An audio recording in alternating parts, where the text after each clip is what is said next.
ഇന്ത്യക്ക് വീണ്ടും ജാക്ക്പോട്ട് അടിച്ചിരിക്കുകയാണ്. മധ്യപ്രദേശിലെ ജബൽപൂരിലെ ഒരു വാർത്ത ന്യൂസ് ഇന്ത്യ മലയാളം നിങ്ങൾക്ക് മുന്നിൽ എത്തിച്ചിരുന്നു. അതായത് ജബൽപൂരിൽ വമ്പൻ സ്വർണ്ണ നിക്ഷേപം കണ്ടെത്തി എന്നുള്ളതായിരുന്നു ആ വാർത്ത. സ്വർണ്ണം മാത്രമല്ല, അവിടെ കോപ്പർ അടക്കമുള്ള നിക്ഷേപങ്ങളുണ്ട്. ഇപ്പോഴിതാ ഞെട്ടിക്കുന്ന ഒരു റിപ്പോർട്ട് തന്നെയാണ് പുറത്തു വന്നിരിക്കുന്നത്. ഇതൊരു നിധികുംഭം എന്നൊന്നും പറയാൻ സാധിക്കില്ല, പക്ഷേ ഇത്രയധികം സ്വർണ്ണം ഇന്ത്യയിലുണ്ട് എന്നുള്ളത് ഞെട്ടിക്കുന്ന ഒരു വസ്തുതയാണ്. ഇപ്പോഴിതാ ഒന്നിലധികം ജില്ലകളിലായി സ്വർണ്ണശേഖരം ഒഡീഷയിൽ കണ്ടെത്തിയിരിക്കുകയാണ്. കണ്ടെത്തിയതിനെ തുടർന്ന് ഖനനത്തിനുള്ള ഒരു പുതിയ സാധ്യത കേന്ദ്രം കൊണ്ടുവന്നിട്ടുണ്ട്. സമീപകാല ധാതു പര്യവേക്ഷണ പദ്ധതികളിൽ ജിയോളജിക്കൽ സർവേ ഓഫ് ഇന്ത്യ തിരിച്ചറിഞ്ഞു. ഇത് ഖനനത്തിലും ലേലതന്ത്രത്തിലും ഉടമ്പടി താൽപ്പര്യം ജനിപ്പിച്ചു എന്നുള്ള റിപ്പോർട്ടുകളാണ് വരുന്നത്.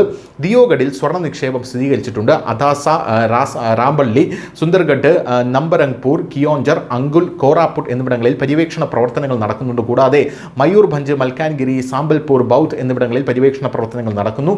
2025 മാർച്ചിൽ ഒഡീഷ നിയമസഭയിൽ ഖനി മന്ത്രി വിഭൂതി ഭൂഷൺ ജൈന ഈ കണ്ടെത്തലുകൾ സ്ഥിരീകരിച്ചിരുന്നു. എന്നാൽ ഇതിപ്പോൾ പരസ്യമായിരിക്കുകയാണ്. പരസ്യമായപ്പോഴാണ് നമ്മുടെ രാജ്യത്തൊരു ഞെട്ടലുണ്ടായത്. എത്രത്തോളമാണ് ഇതിൻ്റെ വലിപ്പം എന്നാണ് ഇപ്പോൾ പല ആൾക്കാരും ചോദിക്കുന്നത്. ഔദ്യോഗിക കണക്കുകളൊന്നും ഇതുവരെ പുറത്തു വന്നിട്ടില്ല. എന്നിരുന്നാലും ഭൂമിശാസ്ത്ര സൂചകങ്ങളെ അടിസ്ഥാനമാക്കി വിശകലന വിദഗ്ധർ കണക്കാക്കുന്നത് കരുതൽ ശേഖരം 10 മുതൽ 20 മെട്രിക് ടൺ സ്വർണം വരെയാണ് എന്നുള്ളതാണ്. ഇത് ഇന്ത്യയുടെ സ്വർണ്ണ ഇറക്കുമതി അളവുമായി താരതമ്യം ചെയ്യുമ്പോൾ വളരെ ചെറുതാണെങ്കിലും വളരെ വലുതാണ് എന്നുള്ളതാണ് മറ്റൊരു പ്രധാനപ്പെട്ട കാര്യം.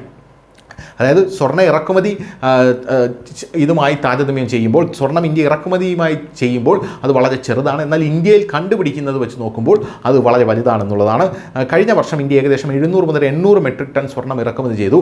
ആഭ്യന്തര സ്വർണ്ണ ഉൽപ്പാദനത്തിന് വളരെ കുറവാണ്. 2020 കണക്കനുസരിച്ച് പ്രതിപക്ഷം 1.6 ടൺ മാത്രം സ്വർണ്ണമാണ് വരുന്നത്.